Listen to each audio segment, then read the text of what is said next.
Dear Kaylin, so you remember that four-way we had in the back of that RV? It's you, me, Jenna, and Kelsey, and I know it was mostly just me and Kelsey, but it counts as a four-way. You all touched it. Which means, in a way, you kind of all three took my virginity. Yeah, that was my first time, and I never told you because I wanted to seem cool, like I knew what I was doing, but if you're thinking back right now, you're like, oh no, he did not know what he was doing. The only thing that maybe saved me was I guess nobody else knew what they were doing either. I think we were all trying to seem cooler and more adult than we really were. And hey, I lost my virginity in a four-way with three girls. Should have been my rock star moment, but I'm not gonna lie, it fucking sucked. I mean, losing one's virginity is often kind of an awkward process, but hey, let's make it worse. Let's make sure there's two other people here watching. Which two people? Two other attractive girls I might also like to sleep with one day? Great, yeah, watching me be the worst at this that I will ever be in my life? Fucking awesome. Oh, and they're gonna kind of join in and like try to get me hard, but I'm struggling because I'm secretly terrified, which is annoying because I've gotten fear boners before. This would have been a great time. What a time to learn you can also get feared not boners.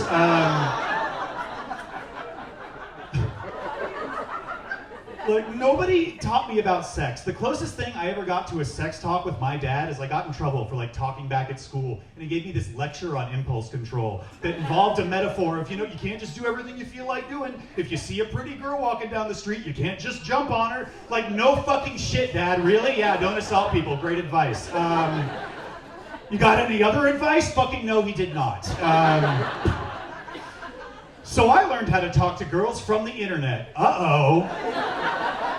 I was coming of age during like the earliest time of online pickup artists and stuff, and they gave such advanced advice as if you see a girl you like across the party, just beckon to her and say, hey, insert girl's name here, and then just beckon her into the bedroom.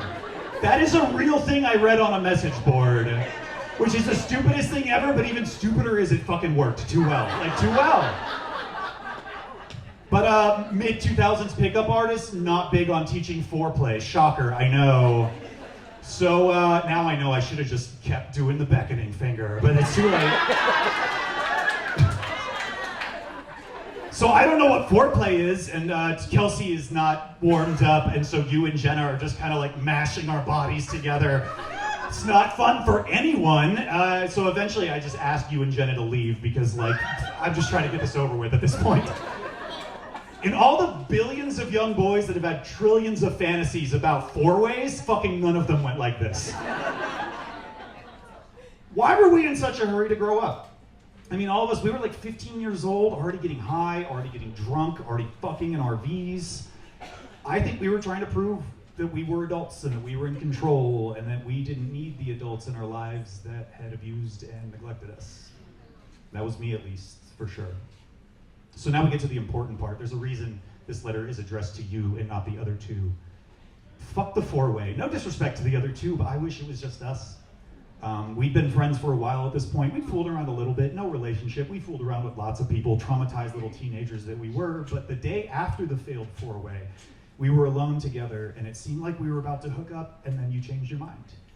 And I didn't get it. And then later through the grapevine, I heard you thought I was just trying to get laid. And we were still friends after that, but I don't know if we ever really addressed it, or if you ever trusted me the same. I mean, we knew a lot of dudes that were just pretending to be friends with girls that were trying to just get laid, and based on my behavior, I honestly can't say I blame you. But now that I'm no longer pretending to be an adult, now that I definitely am one, whether I like it or not. Now that I have nothing to gain or lose from admitting it in an unsent letter almost 20 years later, I can be fully honest and tell you what I should have told you then.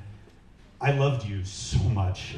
It was not just a sex thing. I loved you. The shitty men in my life taught me that to love a girl in a non-sexual way was somehow weak. Fuck that so much. Fuck the culture that made me believe love is something so weak and simple it dies the second it doesn't get its penis tickled.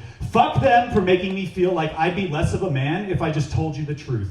That you were one of my best friends, and whether or not we ever sleep together, it's never gonna change the way I feel about you. And it never did. The stupidest part is, if I'd been able to be honest with you about my feelings, we probably would have fucked so good, dude, but But to be clear, still, if we never did, and we never did, there are so many things about you worth loving that have nothing to do with sex. And if I ever made you feel that wasn't true, I am so sorry.